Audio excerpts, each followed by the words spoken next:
Hello, mga kamaster, maraming salamat po sa lahat ng tumatangkilik ng ang daddy ng baby ko. Paki-follow and subscribe mga master para sa mga susunod pang mga kabanata. Kabanata 511. Dinala ni Elliot si Anastasia sa break room. Nangingilid ang mga luha sa kanyang mga mata at sa tuwing naiisip niya ang pinagdadaanan ng kanyang ama ay nadudurog ang puso niya sa sakit. Niyakap siya nito at marahang pinunasan ang mga luha nito.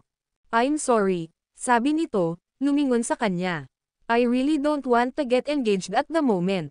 Pwede ba natin ipagpaliban?" "Sure," sabi niya, tumango. "Huwag magmadali, maaari itong gawin pagkatapos magising ang iyong ama."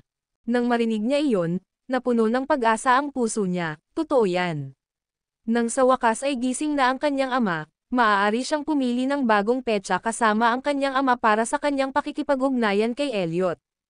Sa mga mata ni Elliot, ipinagpaliban ang walang pinagkaiba ang engagement party. Kung tutusin, napakalaki ng pag-unlad ng kanilang relasyon na parang kasal na sila. Ang engagement party ay isang seremonya lamang sa kanya. Kahit anong mangyari, hinding-hindi niya pababayaan si Anastasia. Palaging paprotektahan siya at mananatili sa tabi niya habang pinagsasama-sama nila ang mga maligalig na oras. Sa sandaling ito, may kumatok sa pinto bago pumasok si Ray sa silid. Inabot niya sa kanila ang isang iPad at sinabing, "President Presgrave, Miss Tillman, tingnan mo ito." Si Naomi at ang kanyang anak na babae ay naglabas ng isang pahayag sa press. Kinuha niya ang iPad mula sa kanya at binasa ang headline ng artikulong ipinakita. Ang panganay na anak na babae ay humawak ng comatose na ama na hostage upang nakawin ang karapatang magmana ng Tillman Constructions. Nang matapos niyang basahin ang buong artikulo, nanginginig na siya sa galit. Ang kapangahasan ng dalawang babaeng iyon na maglabas ng ganoong mapanlinlang na pahayag sa oras na ito ay nagpagalit sa kanya. Maraming media outlet ang nagbahagi ng pahayag sa sandaling ito ay inilabas, sabi ni Ray. Higit pa rito, maraming mga independenteng mamamahayag ang nagtatanggol sa kanila, pinalalakas ang mensahe at nagdudulot ng malaking pinsala sa reputasyon ni Miss Tillman. Ang mga mata ni Anastasia ay naging malamig na parang yelo.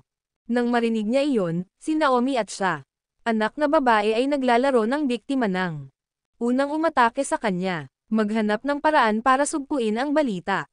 Utos ni Elliot. "Sir, ang paggawa niyan ay baka hindi maganda ang katapusan ni Miss Tillman. Isa pa, marami ang nakatutok dito ngayon. Kung hindi tayo tutugan ngayon sa publiko, magiging kapahamakan kapag pinakasalan ka ni Miss Tillman." "Oo," sabi niya, tumango bilang pagsang-ayon. "Hindi natin kailangang gawin iyon. Huwag muna natin silang pansinin sa ngayon. Ang pinakamahalagang gawain ay ang gisingin ang aking ama. Kapag nangyari iyon, ang kasinungalingang ito ay malalantad kung ano talaga ito. Kung tungkol sa reputasyon ko, wala akong pakialam." Sumakit ang puso ni Elliot sa kung gaano siya kalmado at kalmado. "Okay." Napabuntong hininga siya. "Pipigilan ko ang aking sarili sa ngayon. Kung hindi, ang mag-inang duo ay itinapon na sa bilangguan. Walang paraan na matitiis niya ang kanilang walang pakondanggan na pag-uugali. Huwag mo silang pansinin. Ginagawa lang nila ito para makagawa sila ng mga desisyon sa pangangalagang pangkalusugan para kay tatay sa halip na ako. Imposibleng mangyari iyon. Kung hahayaan ko silang alagaan ang tatay ko, hindi na siya madyay gising pa." Desidido si Anastasia na panindigan ang anuman at lahat para lamang mailigtas ang kanyang ama. Hayaang magkagulo si Naomi at ang kanyang anak dahil hindi siya mapakali sa kanila. Sa kalaunan ay gagawa si Elliot sa kanya ng pinakadakilang kalasag na magpoprotekta sa kanya mula sa kanilang mga pag-atake. Samantala, nasa isang kafe si Hailey nang makita niya ang artikulo tungkol kay Anastasia. Nabigla siya sa kanyang nakita at namangha rin sa kahangahangang ganda ni Anastasia sa lahat ng mga larawang ipinakita sa video na patuloy na binabash sa kanya. Si Anastasia ay parang isang rosas na buong pagmamalaki na nagpapakita ng kanyang glacial beauty sa kabila ng mga paghihirap na kanyang hinarap. Maging ang mga komento ng video ay pawang pinupuri ang kanyang kagandahan habang ang mga ito ay nakatambak sa kanya. Napakaganda ni Anastasia. Maaaring siya ay masama, ngunit siya ay kamangha-manghang oo. Well, kung mas maganda sila, mas mapanganib ang kanilang kamandag. Ang ganda niya kasi puro evil. Siya ba ang magiging pinuno ng Tillman Constructions? Oh, aking kabutihan. Divine lang siya. Sa wakas ay may mukha na ako para sa babaeng lead ng nobelang binabasa ko. Maaaring siya ay masama, ngunit siya ay napakaganda. Napaka-sexy niya. Ano ang dapat kong gawin? In love na yata ako. Ang kommentong ito ay ginawa ng isang user na mukhang lalaki ayon sa kanyang larawan sa profile. Namumula sa selos si Hailey habang binabasa ang mga kommentong iyon. Gaya ng inaasahan, kahit masama ang sitwasyon, maaakit pa rin si Anastasia ng mga humahanga sa kanyang kagandahan habang kinasusuklaman. Ang kaguluhan sa online ay nagpasikat kay Anastasia. Sa gitna ng lahat ng pang-iinsulto, ang mga mamamahayag ay patuloy na nag-upload ng mga larawan niya. May mga naghukay pa ng mga larawan niya sa unibersidad para lang makakuha sila ng mas maraming view at atensyon. Pagkatapos, naroon ang larawan niya sa taunang pagdiriwang ng Bergwa Jewelry Atelier, na nagniningning ng maliwanag habang nakatayo siya sa entablado. Kabanata 512. Sa kabila ng kaguluhan sa online, itinuon ni Anastasia ang lahat ng kanyang pagtuon sa pag-aalaga sa kanyang ama sa Presgrave Hospital. Nakaupo sa tabi ng kanyang kama at nakatitig sa maputlang mukha nito, pinilit niyang manatiling malakas. Hindi siya masisira sa oras na ganito. Samantala, sa Tillman Residence, si Erica ay nag-scroll sa kanyang telepono, nanunood ng video pagkatapos ng video. Gayunpaman, habang nag-scroll siya, mas lalo siyang nadismaya. Maya-maya lang ay nakatanggap siya ng tawag mula kay Alex. Hoy, nagdudulot ito ng kaguluhan. Hindi ka ba natatakot na mawala ito sa kamay? Nag-aalalang tanong ni Alex. Kung tutuusin, siya ay may eksaktong kaparehas na pag-iisip tulad ng isang daga na nagtago sa mga kanal, na tuluyang umiiwas sa liwanag. Gayunpaman, sinasalakay na ngayon si Anastasia. Anumang tugon mula sa kanya ay magpapabago ng tubig at magre-redirect ng sunod-sunod na pag-atake patungo sa mga sumusunod sa kanya. Anong kinakatakutan mo? Sa totoo lang, ang duwag mo. Ang pagkakaroon ng kaalaman sa buong mundo tungkol dito ay mapipilitan siyang ibalik sa akin ang aking ama, sagot niya.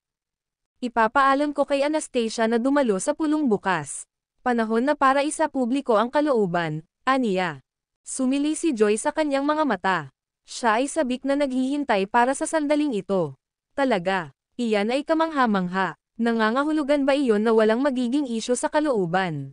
Magiging maayos ang lahat, mabuti, at bukas, kukunin na namin ng aking ina ang 60% ng lahat ng bahagi ng kumpanya na pag-aari ng aking ama. Nang ibaba niya ang telepono, halos maiyak na siya. Siya ay magiging mayaman. Ang pag-iisip na kailangan niyang humingi ng pera kay Francis sa lahat ng mga taon na ito ay pumuno sa kanya ng pagkasuklam. Hindi niya ito tunay na ama, ngunit kailangan niyang tawagin siya ng ganoon sa loob ng maraming taon. Sa totoo lang, wala siyang nararamdamang pagmamahal kay Francis. Ang tanging gusto niya ay pera, isang walang katapusang daloy ng pera. Bandang 3:00 ng hapon nang makatanggap si Anastasia ng tawag mula kay Alex, na nag-aabiso sa kanya tungkol sa mga detalye ng board meeting na naka-schedule para bukas. Dahil sa kondisyon ni Francis at sa katotohanang hindi makakatagal ang kumpanya nang walang gumagawa ng desisyon, kailangang pag-usapan ng board ang susunod na hakbang ng kumpanya. Pagkatapos niyang pumayag na dumalo sa pulong, nagpa siya si Alex na magtanong, "Okay ka lang ba, Miss Tillman?" "Okay lang ako. Nakita ko ang maraming kasinungalingan na kumakalat online tungkol sa iyo." "Salamat sa iyong pag-aalala," matipid niyang sagot, na ayaw niyang sabihin sa kanya ang tungkol sa paksa. Sa kaibuturan niya, naramdaman niyang nasa panig siya ni Naomi. Bukod pa rito, sa kung gaano siya kalapit kay Erica, tiyak na humihila siya ng ilang mga string sa kumpanya para sa dalawang babae. Kaya naman, hindi niya masyadong inisip ang pagpapakita ng pag-aalala nito. Dahil alam din niya kung gaano siya kaingat sa kanya, hindi na siya nagsalita pa at ibinaba na lang ang tawag. Nang gabing iyon, dinala ni Elliot si Jared sa ospital.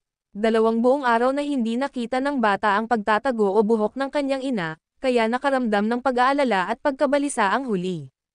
Nang dumating si Jared, sinabi niya sa kanya ang tungkol sa kalagayan ni Francis. Ayaw niyang magsinungaling sa anak, kahit na bata pa ito. Nakatayo si Jared sa harap ng bintana, kumikislap ang mga mata habang nakatitig sa ICU ward kung saan nakahiga ang kanyang lolo. Walang paraan na si Lolo ay tulog magpakailanman, umiidlip lang siya. Mommy, malapit nang magising si Lolo, ha? Tanong ni Jared na nakatingin sa kanya. Tama iyan. Madya'y gising siya kapag tapos na siyang matulog. Lumuhad siya at hinalikan ang kanyang anak sa ulo, kumurap-kurap pabalik ang mga luha habang ginagawa niya iyon. Kinagabihan nang sabihin niya kay Elliot ang tungkol sa board meeting na dadaluhan niya sa Tillman Constructions, iminungkahi niyang sumama sa kanya. Gayunpaman, hindi siya sang-ayon sa ideyang iyon. Hindi sa ayaw niyang kasama niya ito, ngunit ito ang panloob na gawain ni Tillman. Tiyak na papunahin siya ni Naomi at Erica sa pagsama sa kanya. Okay, I won't go, but my lawyer and bodyguards must go with you, giit niya. Ayaw niyang may mangyari sa kanya. Okay, tumango siya. Nang oras na para matulog, nakitulog siya kay Jared habang si Elliot ay nagpapahinga sa katabing silid. Kinaumagahan, ang mga mamamahayag mula sa lahat ng mga outlet ay nagtatago malapit sa pasukan ng Tillman Constructions. Ayon sa mga sabi-sabi, may mahalagang bagay na nangyayari, ngayon ay magpapasya kung sino ang tagapagmana ng kumpanya. Sino kaya ang mananalo, sa pagitan nina Anastasia at Ginang Tillman? Alinmang paraan, ito ay magiging isang kapana-panabik na palabas. Ilang sandali pa, dalawang itim na SUV ang huminto sa pasukan. Nandoon sila bilang mga escort para sa isang limousine. Agad na dinagsa ng mga mamamahayag na naghihintay sa kanilang mga sasakyan ang mga bagong dating. Saktong haharangyan na nila ang mga pintuan sa likod ng limousine. 8 matipuno at matatangkad na bodyguard ang lumabas sa mga SUV, itinulak ang lahat palayo sa limousine, at kinorden ang isang daanan mula sa pintuan ng limousine hanggang sa pasukan ng gusali. Kabanata 513. Nakasuot ng itim na Amerikana na lumilipad ang buhok sa malamig na simoy ng hangin, lumabas si Anastasia sa kotse na may sumunod na abogado. Ang kanyang magandang mukha ay nakakulong sa isang matahimik na ekspresyon habang siya ay naglalakad sa landas na pinaghiwalay ng kanyang mga bodyguard. Ang hangin sa paligid niya ay umalangaw-ngaw sa mga tanong mula sa mga mamamahayag. Miss Anastasia, inagaw mo ba talaga ang nakomatose mong ama para nakawin ang karapatang magmana? Miss Anastasia, mayroon ka bang lihim na motibo sa palihim na paglipat ng iyong ama sa isang pribadong ospital para magamot? Anastasia Tillman, alam mo ba kung ano ang pag-ibig? Hindi ka ba natatakot sa karma? Sa kabila ng malapit na interogasyon sa kanya, sinulyapan lang ni Anastasia ang mga nakapalibot na mamamahayag. Bago humakbang papasok sa mga pintuan ng gusali kung saan itinago ng mga security guard ang grupo ng mga mamamahayag. Ang kanyang ipinagmamalaki na figure ay namumukod tangi sa kanyang mga bodyguard, tulad ng kung paano mahuli ng isang pulang rosas ang mata ng mga nakakita nito. Habang mabilis na kinukunan siya ng mga photographer, napabuntong hininga silang lahat sa sobrang ganda niya. Pagpasok niya sa meeting room, naghihintay na sina Naomi at Erica sa loob kasama ang 2 pang shareholders. Pareho silang nagpanik mula nang marinig nila ang pagbagsak ni Francis. Kung tutuusin, siya ang namumuno sa kumpanya sa buong oras na ito. Ngayong wala na siyang malay, sino ang mamumuno sa Tillman Constructions? Sumilay ang paghanga sa mga mata ni Alex nang sumulyap siya kay Anastasia. Hindi mahalaga kung kailan o saan siya ay palaging naaakit sa kanya. Hinayla ni Anastasia ang isang upuan para sa sarili. At umupo. Umupo rin sa mesa ang nasa katanghaliang gulang na abogado na sumusunod sa kanya. Ito ay isang pribadong pagpupulong, Anastasia. Bakit may tagalabas dito? Tahol ni Naomi sa iritasyon. Bilang abogado ko, may karapatan siyang mapunta sa silid, malamig na sagot ni Anastasia. Sige mga binibini, nandito na tayong lahat, kaya pag-usapan natin ang kinabukasan ng kumpanya. The reason why we are here, after all, mataimtim na sinabi ni Jordan Tillman, isa sa mga shareholder. Oo, pamilya tayong lahat, kaya let us play nice, said the other shareholder in a placating manner. Lahat tayo ay nababalisa tungkol sa nangyari kay Pangulong Tillman, ngunit ang kumpanya ay hindi maaaring iwanang walang ulo. Pagkatapos ng lahat, mayroon kaming ilang daang empleyado na naghihintay sa aming mga order. Kaya, dapat tayong magdesisyon kung sino ang susunod na mamamahala sa kumpanya, ani Alex. Envel drama, org karapatang-ari nilalaman. Oo, Nakakalungkot ang nangyari kay Francis, pero hindi pwedeng baliwalain ang kumpanya. Nilingan ni Jordan si Alex at sinabing, Mr. Hunter, ikaw ang pinagkakatiwalaang tao ni Pangulong Tillman at ang pangalawang in command. Ano sa tingin mo ang susunod nating gagawin? Well, isa lang akong empleyado na walang sinasabi sa kumpanya. Napalingon si Alex kay Naomi. Mrs. Tillman, ano sa tingin mo? Napabuntong hininga si Naomi at sumagot, hiniling ko sa abogado ng aking asawa ang maagang pagbasa ng testamento ni Francis. Pakinggan natin ito bago tayo magpasya sa magiging pinuno ng kumpanya. Nang makita ni Anastasia kung gaano kalmado at kahandaan si Naomi, halata sa kanya na pinakialaman ang kalooban ng kanyang ama. Sumasang-ayon ako sa mungkahi ng aking ina, sabi ni Erica, itinaas ang kanyang kamay. Mabuti, sabi ng abogado ni Francis, si Colin, habang siya ay tumayo. As per Francis Tillman's wishes, ipinagkatiwala sa akin ang kanyang kalooban.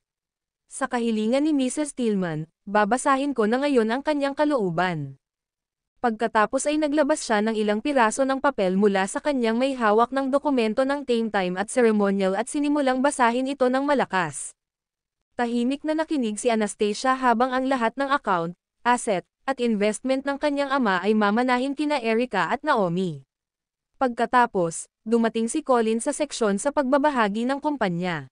Ang shares ng kumpanya na kasalukuyang hawak ni Francis Tillman ay hahatiin sa 3 bahagi. Ang unang lote na naglalaman ng 40% ng kanyang mga bahagi ay mamanahin ni Naomi Lowell. Ang pangalawang lote na naglalaman ng 30% ng kanyang mga bahagi ay mamanahin ni Anastasia Tillman. At ang ikatlong lote na naglalaman ng 30% ng kanyang mga bahagi ay mamanahin ni Erica Tillman.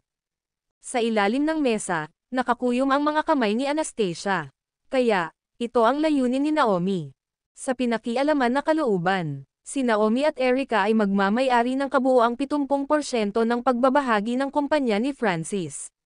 Bagamat mukhang lohikal at patas sa isang tagalabas ang paghahati ng mga share na minana, alam niyang hindi ito ang tunay na kalooban ng kanyang ama.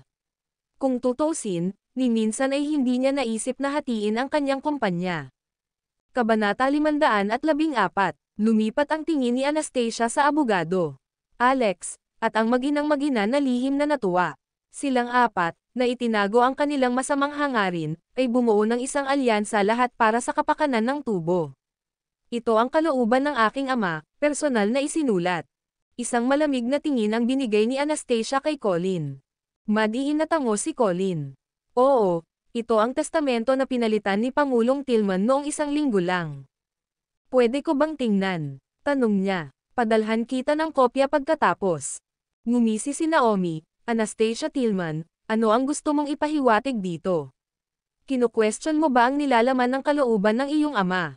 Tama iyan. Nakuha mo na ang 30% ng mga pagbabahagi, kaya bakit hindi ka pa nasisiyahan? Nakataas ang kilay na sabi ni Erica. Malinaw na malinaw kung sino ang kukuha sa kumpanya ngayon. Ako ang taong iyon, lalo na't may qualification akong maging manager, confident na pahayag ni Naomi. Nay, sigurado akong magagawa mong kunin ang posisyon ni tatay upang maayos na pamahalaan ang Tillman Constructions, pambabala ni Erica, kanyang ina. Walang pinalagpas na bit, idinagdag ni Alex, Mrs. Tillman, ipauubaya na sa iyo ang mga gawain ng kumpanya mula ngayon. Bahagyang nagulat ang iba pang mga shareholder sa katotohanang si Naomi ang papalit sa kumpanya dahil akala nila ay ginagabayan ni Francis ang kanyang panganay na anak na babae na balang araw ay kunin ang kumpanya. Masyado kang mabait, Mr. Hunter. Hinihiling pa rin namin ang iyong serbisyo sa ilang mga bagay sa hinaharap, sabi ni Naomi bilang isang pagpapakita ng kanyang bagong nahanap na awtoridad sa pagkuha sa kumpanya. Bagamat naiwan siyang walang ideya na makipagtalo dito, mas nababahala si Anastasia sa usapin ng muling pagkamulat ng kanyang ama dahil ang mga pakanan ni Naomi ay titigil sa sandaling magising ang kanyang ama. Sige, iiwan ko ang kumpanya sa iyong mga kamay. Tumayo siya pagkatapos niyang magpahayag ng walang pagtutol. Parehong nagulat sina Naomi at Erica sa ganoong pag-unlad dahil inaasahan nilang gumawa ng kaguluhan si Anastasia, tungkol sa mga nilalaman ng kalooban, at huwag tanggapin ito ng ganoon kaga. Miss Tillman, Iminumungkahi mo ba na ang mga gawain ng kumpanya ay ganap na pangasiwaan ni Mrs. Tillman at Miss Erica? Tanong ni Alex.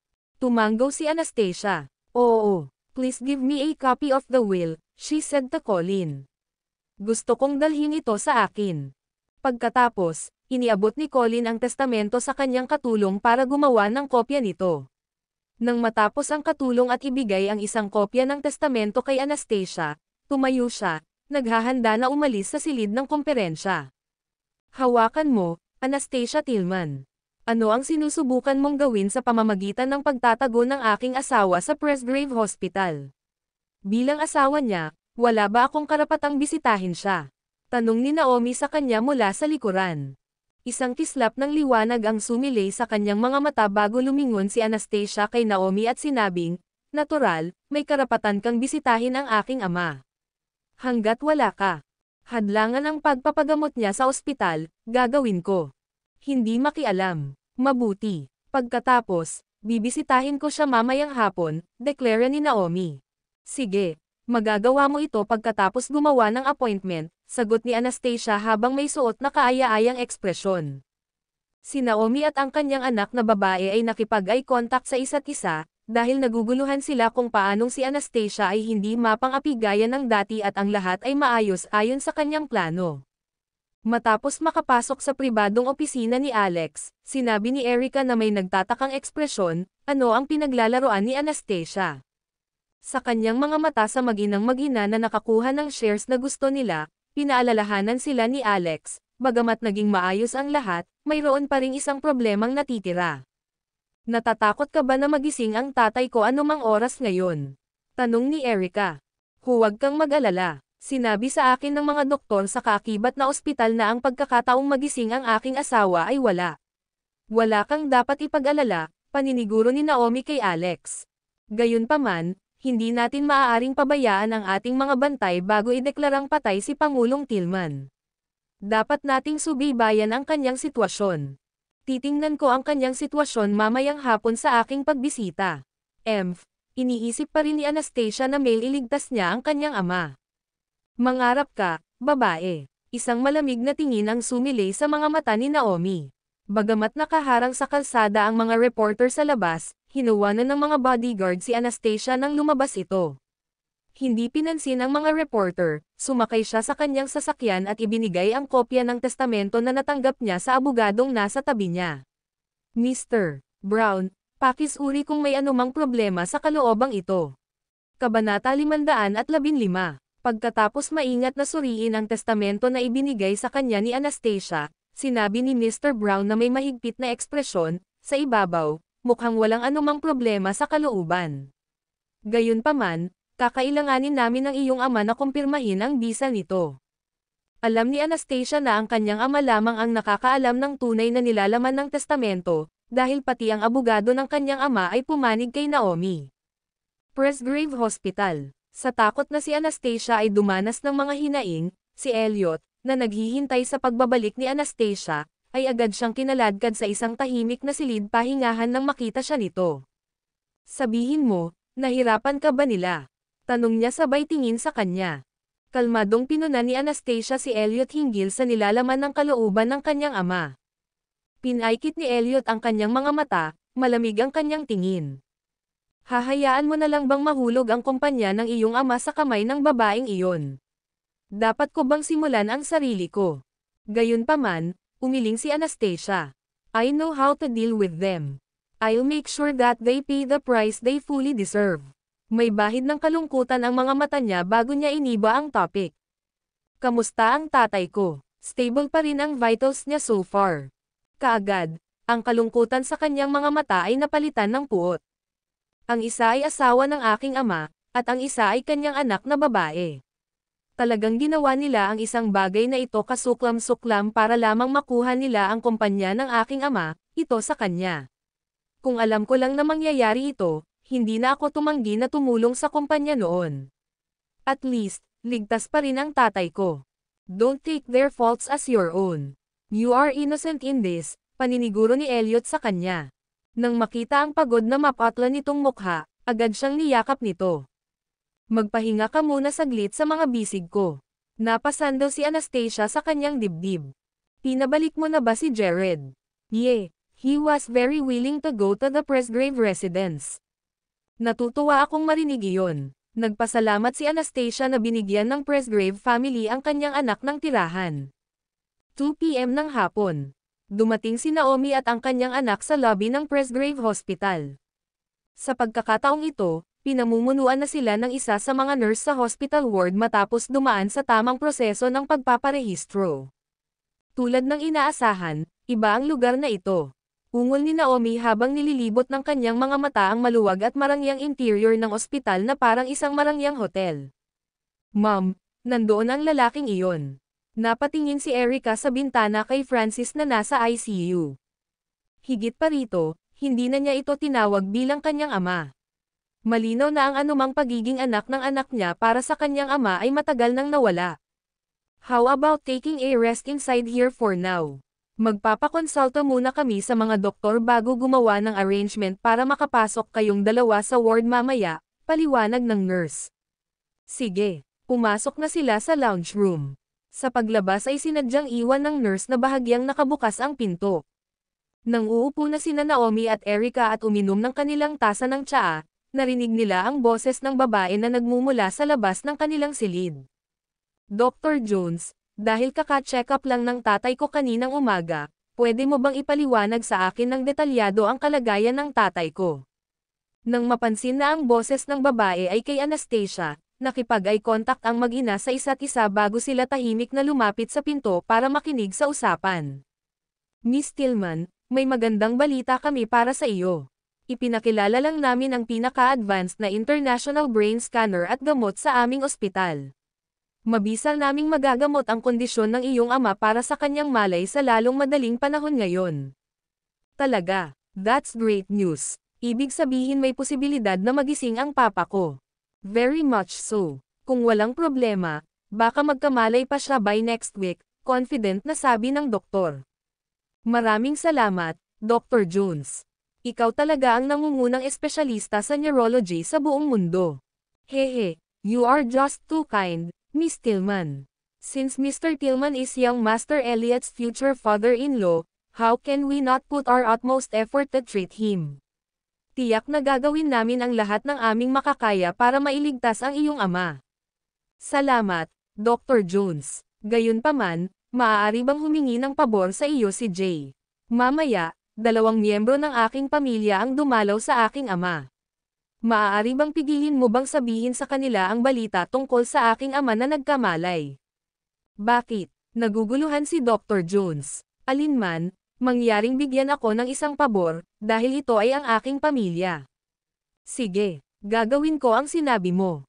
Nagpatuloy ang pag-uusap nilang dalawa habang unti-unting lumalayo sa kwarto. Sa likod ng bahagyang nakabukas na pinto, hindi makapaniwalang nakatingin ang mag-ina sa isa't isa, dahil hindi sila makapaniwala sa posibilidad na magising si Francis. Not to mention, mas maaga siyang gising next week. Kabanata 511, dinala ni Elliot si Anastasia sa break room. Nangingilid ang mga luha sa kanyang mga mata at sa tuwing naiisip niya ang pinagdadaanan ng kanyang ama ay nadudurog ang puso niya sa sakit. Niyakap siya nito at marahang pinunasan ang mga luha nito. I'm sorry, sabi nito, lumingon sa kanya. I really don't want to get engaged at the moment. Pwede ba natin ipagpaliban? Sure, sabi niya, tumango. Huwag magmadali, maaari itong gawin pagkatapos magising ang iyong ama. Nang marinig niya iyon, napuno ng pag-asa ang puso niya, totoo yan. Nang sa wakas ay gising na ang kanyang ama, maaari siyang pumili ng bagong petsa kasama ang kanyang ama para sa kanyang pakikipag-ugnayan kay Elliot. Sa mga mata ni Elliot, ipinagpaliban ang walang pinagkaiba ang engagement party. Kung tutusin, napakalaki ng pag-unlad ng kanilang relasyon na parang kasal na sila. Ang engagement party ay isang seremonya lamang sa kanya. Kahit anong mangyari, hinding-hindi niya pababayaan si Anastasia. Palaging paprotektahan siya at mananatili sa tabi niya habang pinagsasama-sama nila ang mga maligalig na oras. Sa sandaling ito, may kumatok sa pinto bago pumasok si Ray sa silid. Inabot niya sa kanila ang isang iPad at sinabing, President Presgrave, Miss Tillman, tingnan mo ito. Si Naomi at ang kanyang anak na babae ay naglabas ng isang pahayag sa press. Kinuha niya ang iPad mula sa kanya at binasa ang headline ng artikulong ipinakita. Ang panganay na anak na babae ay humawak ng comatose na ama na hostage upang nakawin ang karapatang magmana ng Tillman Constructions. Nang matapos niyang basahin ang buong artikulo, nanginginig na siya sa galit. Ang kapangahasan ng dalawang babaeng iyon na maglabas ng ganoong mapanlinlang na pahayag sa oras na ito ay nagpagalit sa kanya. Maraming media outlet ang nagbahagi ng pahayag sa sandaling ito ay inilabas, sabi ni Ray. Higit pa rito, maraming mga independenteng mamamahayag ang nagtatanggol sa kanila, pinalalakas ang mensahe at nagdudulot ng malaking pinsala sa reputasyon ni Miss Tillman. Ang mga mata ni Anastasia ay naging malamig na parang yelo.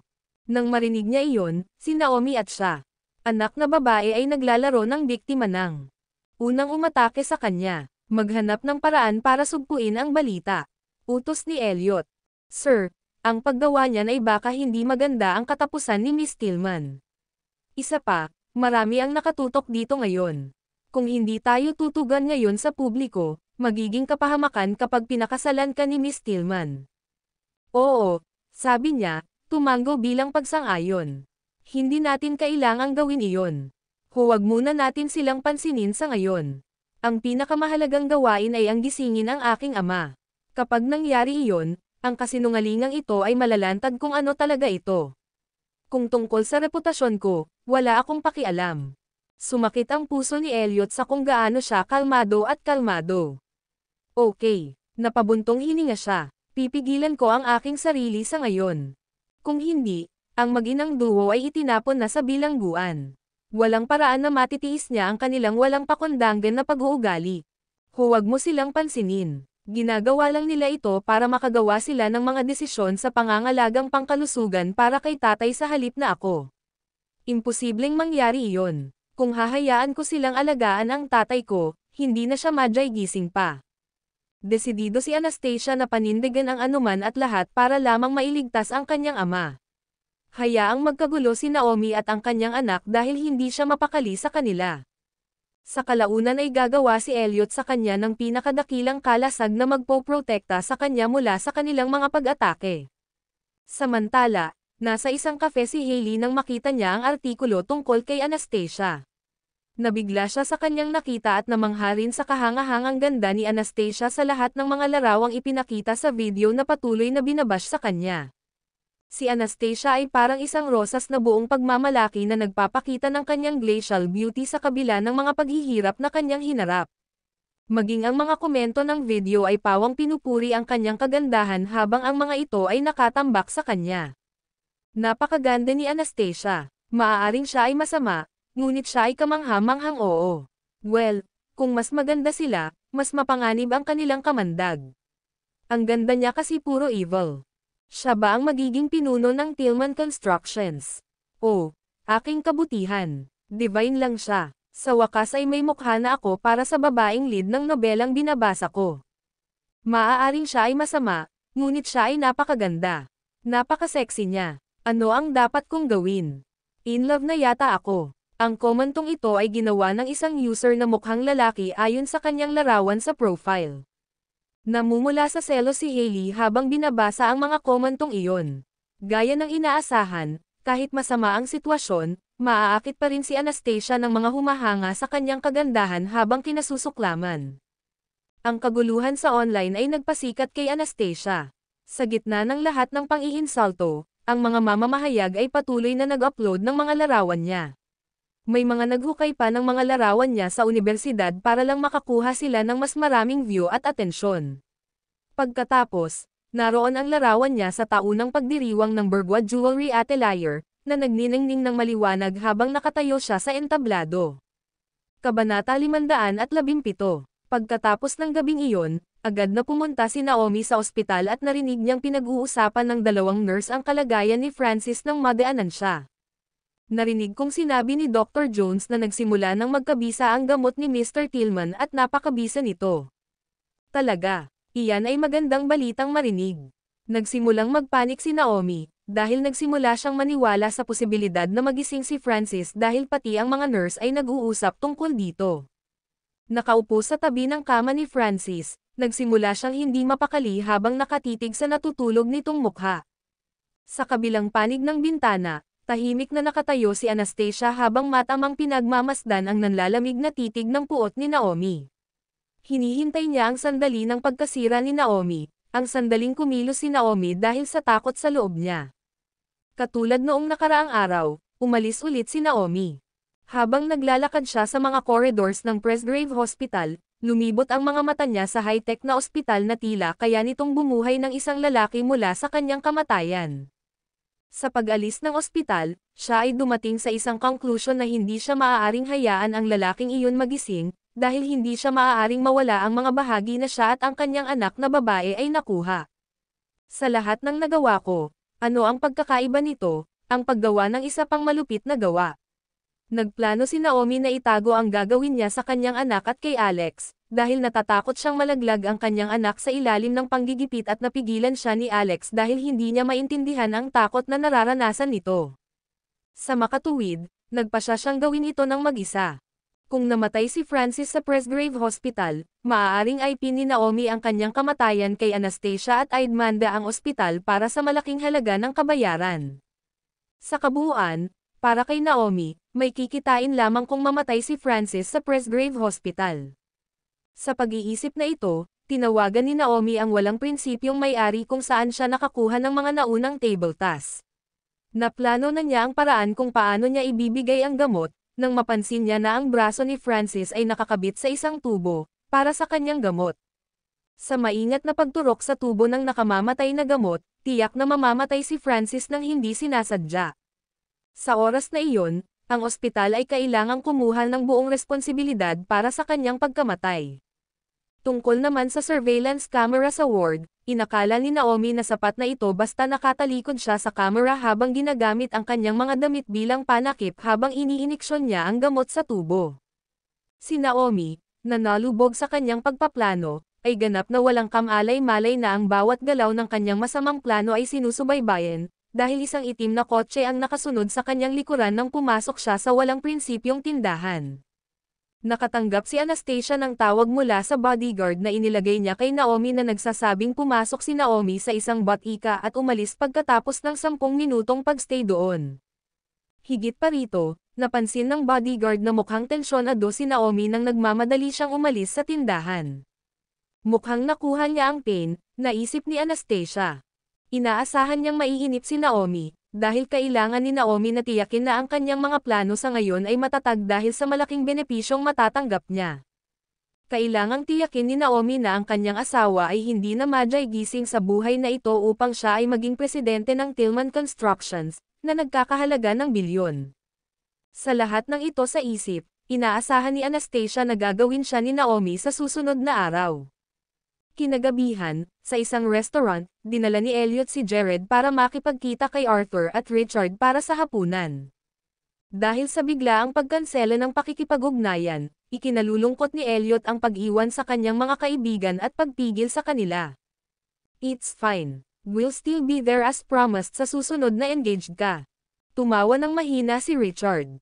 Pagkatapos, pinamunuan ni Arthur ang pag-uusap sa mga kamakailang kaganapan.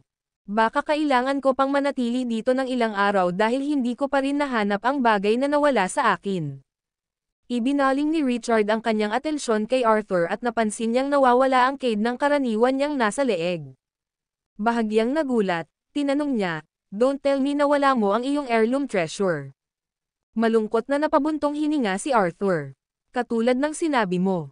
Saan mo nawala? May pag-asa pa bang mahanap? Kailangan mo ba ng tulong ko? Nag-aalalang tanong ni Elliot habang inaabot ang maliliit na hiwa ng kanyang steak sa plato ni Jared. There's no need for you to help. I have already got a clue na babaeng magnanakaw ang kumuha nito. Isang magnanakaw na maaaring magnakaw ng isang bagay sa iyo. Don't tell me na biktima ka sa mga ganyang lugar. Nang maalala ni Richard kung gaano kadalas na tumatangkilik si Arthur sa mga ganoong klaseng lugar, medyo naging malupit ang kanyang tono. Kabanata 518, Kalokohan. Ako ay isang dalisay, walang bahid na tao na nagsasagawa ng paggalang sa sarili. Nagsuot ng marangal na ekspresyon si Arthur. Kung gayon, ipagdasal mo kung paano nakatakas ang magnanakaw na iyon sa iyong gamit. Nagkunwari siyang hinabol at biglang pumasok sa kotse ko. Pagkatapos ay ikinulong niya ang kanyang mga braso sa aking leeg at ninakaw ito mula sa akin nang hindi ko inaasahan. Aaminin kong binaygo ko ang bantay ko. Damn mo. Sa muling pagkukwento ni Arthur sa pangyayari, muling bumangon ang galit sa kanya. Anuman, ang magnanakaw na iyon ay may kakayahan, dahil ang mga tauhan ni Arthur ay hindi pa rin makahanap ng anumang impormasyon tungkol sa kanya hanggang ngayon. Sabihin mo lang ang salita kapag kailangan mo ng tulong.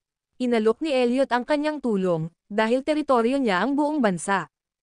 Para kay Arthur, nakakahiya na para sa kanya na ninakaw ang kanyang gamit mula sa ilalim ng kanyang ilong. Kung kailangan niyang umasa sa iba para lang matunten ang magnanakaw, iyon. Ipapakita lamang kung gaano siya kawalang kakayahan.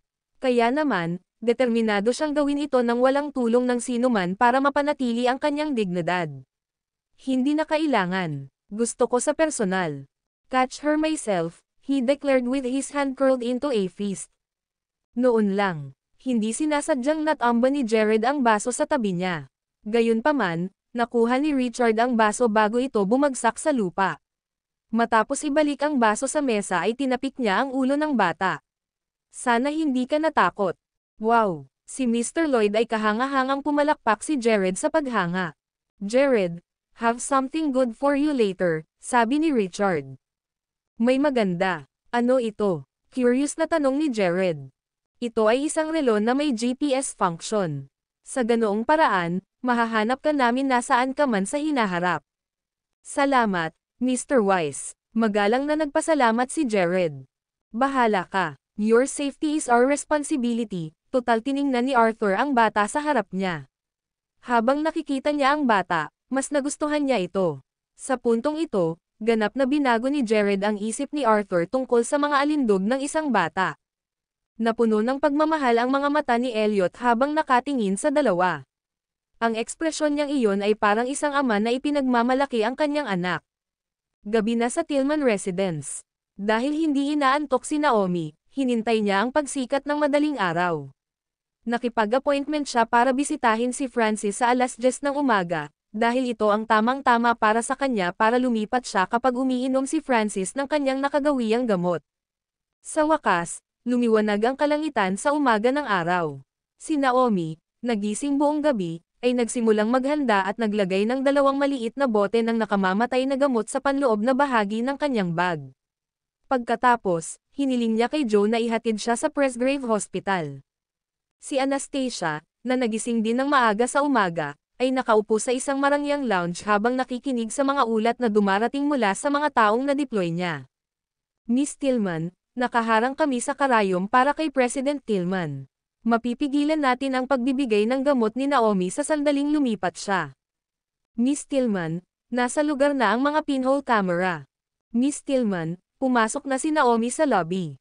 Nakatayo sa harap ng bintana ng pransya, si Anastasia ay parang mangangaso na naghihintay sa kanyang biktima na mahulog sa kanyang bitag. Sa pag-iisip kung ano ang ginawa ni Naomi sa kanyang ama, gusto ni Anastasia na maparusahan siya ng nararapat sa kanyang mga krimen. Nakalimutan ang plano ni Anastasia, nakipag-ugnayan si Naomi sa mga nurse gaya ng dati at nakipag-usap sa kanila tungkol sa kalagayan ng kanyang asawa kagabi bago humiling na bisitahin si Francis. Mrs. Tillman, nagpakita si Mr. Tillman ng mga palatandaan, ng malay kagabi, gaya ng kanyang mga daliri, nagkaroon ng bahagyang paggalaw. Naniniwala kami na makaka-recover siya sa lalong madaling panahon. Sinadya ng nurse na sinabi kay Naomi ang tungkol sa improvement ng kondisyon ni Francis. Sa isang matigas na ngiti, si Naomi ay nagkunwaring kagalakan. Magandang balita iyan. Ang ospital na ito ay talagang naaayon sa pangalan nito. Oo naman. Ang doktor na gumagamot kay Mr. Tillman ngayon ang aming nangungunang neurologist. Pagkasabi noon, itinulak ng nurse ang pinto at pinapasok si Naomi sa ward bago siya isinara ng pinto. Pagkatapos noon ay pumunta agad ang nurse sa kinaroroonan ni Anastasia at nagsumbong kay Anastasia na kasalukuyang nakaupo sa isang sofa. Miss Tillman, sinabi ko na kay Naomi ang lahat gaya ng itinuro mo. Mabuti. Salamat sa iyong kooperasyon. Tumanggaw si Anastasia. Pagkaalis ng nurse, binuksan niya ang laptop sa harap niya at ipinakita ang footage ng camera ng 4 na camera na inilagay niya sa loob ng ward. Mula rito, masusubaybayan niya ang bawat aksyon ni Naomi sa ward ni Francis. Sa pamamagitan ng mga camera, ang ekspresyon ni Naomi ay kasing linaw ng araw na malamig ang mga mata. Biglang bumulong si Naomi, "Huwag mo akong sisihin dito. Pinilit mo ako sa ganito." Kabanata 519. Pagkasabi nun, naglabas si Naomi ng maliit na syringe at kinuha ang gamot na nasa bag niya. Pagkatapos noon, ginamit niya ang kanyang mga damit para harangan ang view ng camera bago hawakan ang tubo na nakakabit kay Francis at, walang pag-aalinlangan, itinurok ang kabuuan ng gamot sa tubo. Ang kailangan lang ay 10 segundo para maibigay ni Naomi ang gamot. Tunay nga, ang ginawa niya ay masasabing pumatay ng isang tao nang hindi nag-iiwan ng anumang bakas ng ebidensya. Ibinalik niya sa bag niya ang syringe bago siya muling umupo at tumingin kay Francis na parang walang ginawa. Natigilan si Anastasia, habang nasaksihan niya kung gaano kasama ang isang tao sa kanyang harapan. Nasaksihan niya ang taong nagtagal ng 20 taon na natutulog sa kaparehong higaan habang pinadala ng kanyang ama sa mga panga ng kamatayan ng walang anumang ingay. Sa puntong ito, pumasok si Ray sa silid. "Miss Tillman, dapat ba tayong pumasok at ilantad siya ngayon?" Hindi na gustong maghintay pa ni Anastasia, lalo na't naitala niya ang lahat bilang ebidensya. Tara na.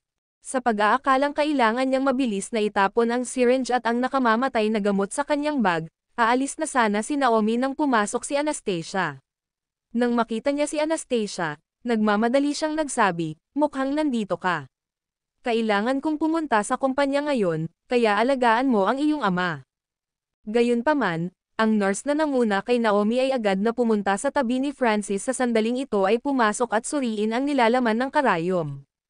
Lingid sa kaalaman ni Naomi, hindi na ipasok ang karayom kay Francis bagkus ay nakatape lang sa kanya. Na may ekspresyon na kasing lamig ng yelo, si Anastasia ay sinulyapan ng malamig na tingin kay Naomi. "Hindi ka dapat pumunta kahit saan mula sa sandaling ito. Ano lang ang itinurok mo sa IV tube ng tatay ko?" Kinabahan si Naomi pero nagawa niyang mag-poker face. "Ano bang pinagsasabi mo? Sinamahan ko lang ang iyong ama at wala akong ginawang ganoon." Gayunpaman, walang intensyon si Ray na bigyan ng pagkakataon si Naomi na tanggihan pa ang kanyang mga krimen. Inilabas niya ang kanyang iPad at ipinakita sa kanya ang video ng sandaling ginawa ni Naomi ang krimen. "Naomi Lowell, naitala namin ang lahat ng ginawa mo sa ward na ito. Ang ebidensya na nagpapakita na nilayon mong patayin si Mr. Tillman ay nasa kamay na ni Miss Tillman." Nang tingnan ang video ng kanyang pag-inject ng nakamamatay na gamot, nanghina si Naomi sa kanyang mga tuhod at halos mawalan ng malay dahil sa gulat. Paano kaya ito? Naisip niya, dahil hindi niya inaasahan na ang ginawa niya ng palihim ay mahuhuli sa tape ni Anastasia. "Anastasia Tillman, kawawa ka. Pinatayo mo ako." Sa gulat, umungol siya sa galit nang mapagtantong nahulog siya sa bitag ni Anastasia. "Naomi Lowell, maaari mong itabi ang iyong piraso para sa pulis," malamig na sabi ni Anastasia. Maya-maya lang ay pumasok ang 2 naka-unipormeng opisyal at hinawakan si Naomi sa kanyang mga braso. "Naomi Lowell, naaresto ka dahil sa tangkang pagpatay kay Francis Tillman. Bitawan mo ako. Hindi ko ginawa. Anastasia lang. Siya ang naglagay sa akin. Wala akong ginawa. Bitiwan mo ako." Umalangaw-ngaw sa koridor ang mga hiyawan ni Naomi, na katulad ng mga iyak ng isang multo. Pinanood ni Anastasia ang nurse na inilipat ang nilalaman ng IV tube sa isang walang laman na bote na ipapadala sa pulisya bilang ebidensya ng mga krimen ni Naomi. Pagkatapos, kumirot ang kanyang puso nang mapansin niya kung gaano naging putla ang mukha ng kanyang ama. Alam ba niya ang nangyayari? Matapos manatili si Anastasia sa kanyang ama ng ilang sandali, umalis siya sa ward upang makita si Elliot na naglalakad palapit sa kanya.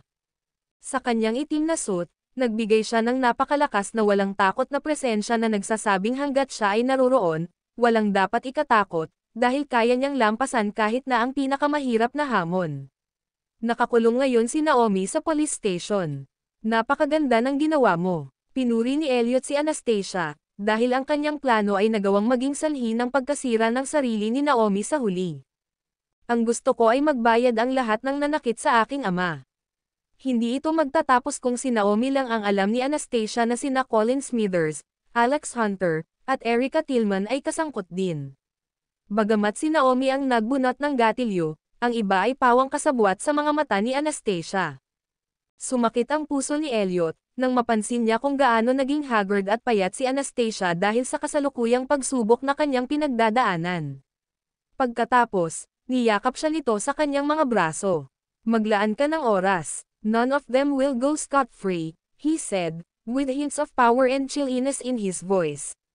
Bumalik sa Tillman residence. Kabanata 520. Mahimbing ang tulog ni Erica kaya hindi niya narinig ang paggising sa kanya ng kanyang ina.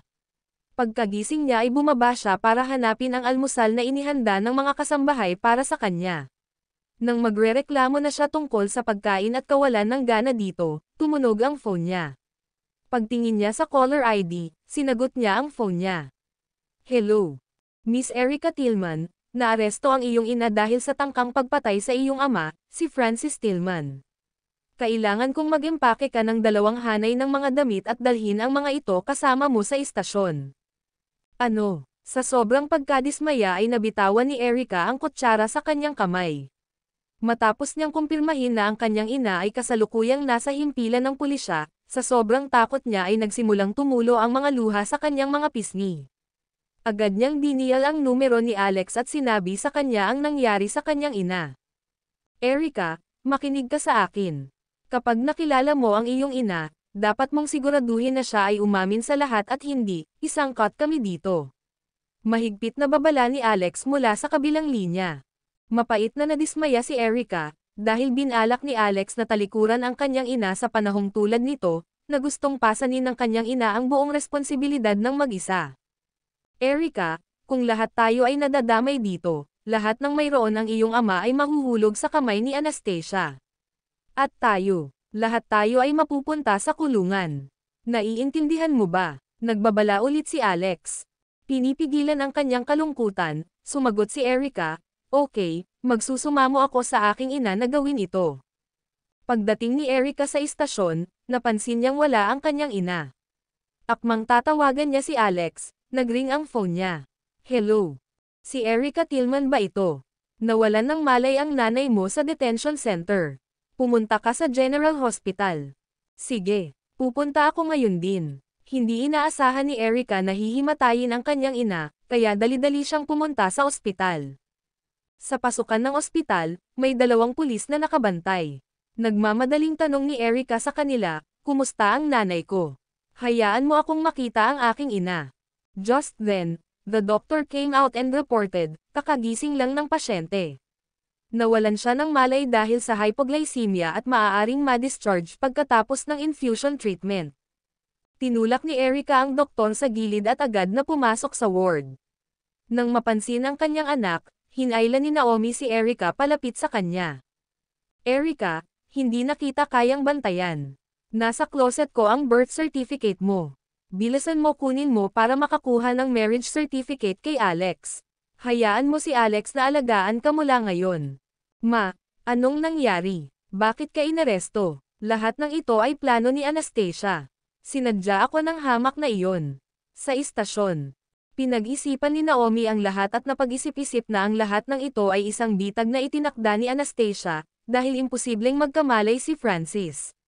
Gayunpaman, si Anastasia ay gumanap ng isang dula upang magtanim ng mga binhi ng takot sa loob ni Naomi. Lowell, tumayo ka. Oras na para sa paglipat. Erica, makinig ka sa akin. Kailangan mong magmadali at makuha ang sertipiko kasama si Alex. Kukunin ang kumpanya kasama siya. Ano ang tungkol sa iyo, inay? Huwag kang mag-alala. Sisiguraduhin ng nanay mo na okay ang iba sa inyo. Ipinakita ni Naomi ang pagmamahal ng kanyang ina sa ganoong pagkakataon, gusto niyang makuha ng kanyang anak na babae ang mga bahagi ng Tillman Constructions upang ang kanyang anak na babae ay maging madali sa natitirang bahagi ng kanyang buhay. Naunawaan ni Erica na ang kanyang ina ay nagpaplano na pasanin ang lahat ng mga responsibilidad ng mag-isa upang matiyak na sila ni Alex ay mahahanap na inosente sa bagay na ito. Mom, ilalabas na talaga kita dyan. Sumunod siya habang pinapaalis si Naomi. Sa pagtingin sa kanyang ina na sumakay sa kotse ng pulis, nakaramdam siya ng sakit at panghihinayang, dahil ang kanyang ina ay ang kanyang kadugo na natitira sa mundong ito. Anastasia Tillman, hinding-hindi kita mapapatawad para dito. Susundan kita kahit na ang kabayaran ng buhay ko. Ang kanyang mga mata ay nagngangalit sa galit, hindi siya makapaghintay na wakasan ang buhay ni Anastasia. Bumalik sa kanyang sasakyan, tinawagan ni Erica si Alex at sinabi sa kanya ang tungkol sa usapin ng sertipiko ng kasal. Si Alex, sa kabilang banda, ay palaging nagplano na magkaroon ng tamang katayuan upang pamahalaan ang Tillman Constructions. Ang titulo ng manugang ng kasalukuyang pangulo ay ang pinakamahusay na posisyon na maaari niyang pasukin. Isinasaalang-alang na mayroon siyang karanasan sa pananalapi, kailangan lang niyang maglagay ng ilang pagsisikap, sa ngayon, upang ilipat ang mga pondo ng kumpanya, dahil hindi na ito magtatagal dahil sa kawalan ni Francis. Sa dulo ng lahat ng ito, ang Tillman Constructions ay magiging isang walang laman na shell na nasa bingit ng bangkarota. Kinaumagahan, nakatanggap si Anastasia ng tawag mula sa isa sa mga manager sa Tillman Constructions. Hiniling nila na pumunta siya sa kumpanya ng 10:00 ng umaga, dahil may mahalagang pagpupulong. Dahil nakatanggap ng ganoong tawag si Anastasia, tiyak na hindi niya palalampasan ang pagdalo sa pulong.